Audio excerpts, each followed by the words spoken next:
COVID, war in Ukraine, inflation, all caused major disruption, drove up the cost of doing business. The Prime Minister again taking business leaders for fools by deliberately omitting the hard Brexit he championed in his list of things battering the UK economy.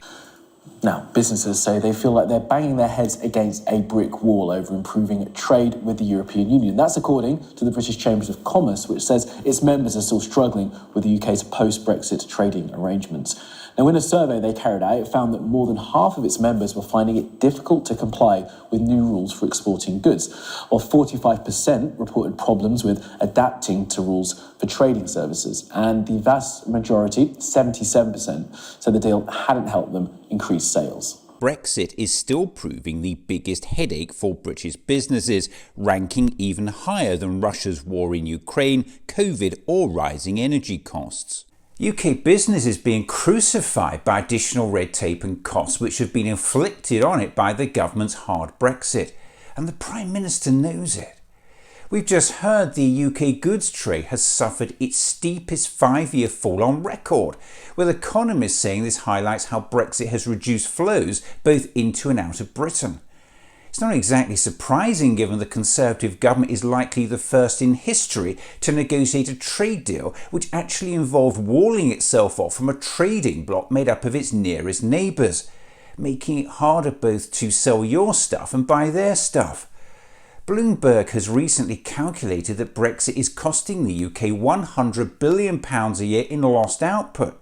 That's roughly £40 billion less for the government to invest in the UK. It's one of the reasons for the Chancellor's anemic budget. So with all that in mind, just listen to what the Prime Minister told business leaders again. COVID, war in Ukraine, inflation, all caused major disruption, drove up the cost of doing business. It's absolutely shocking. And let's give this more context.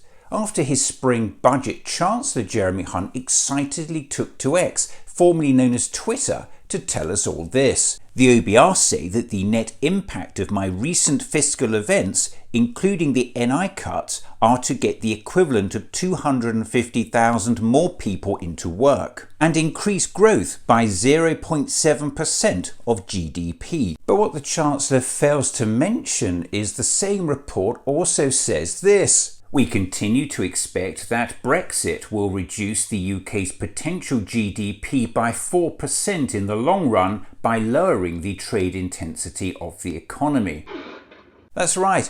Whilst the Chancellor takes to X to ecstatically tell us the OBR, that's the Office for Budget Responsibility, say the net impact of his recent fiscal events will increase growth by 0.7% of GDP. The OBR are saying in the same report that the hard Brexit championed by Rishi Sunak will reduce the UK's potential GDP by 4% in the long run by lowering the trade intensity of the economy. The OBR's analysis chimes with that of the Bank of England by showing that a long-term squeeze on the country's economic potential from Brexit is playing out as they feared. And the Prime Minister deliberately omits all this in his list of things battering the UK economy. Imagine being a business leader sitting in that room having to listen to his bollocks.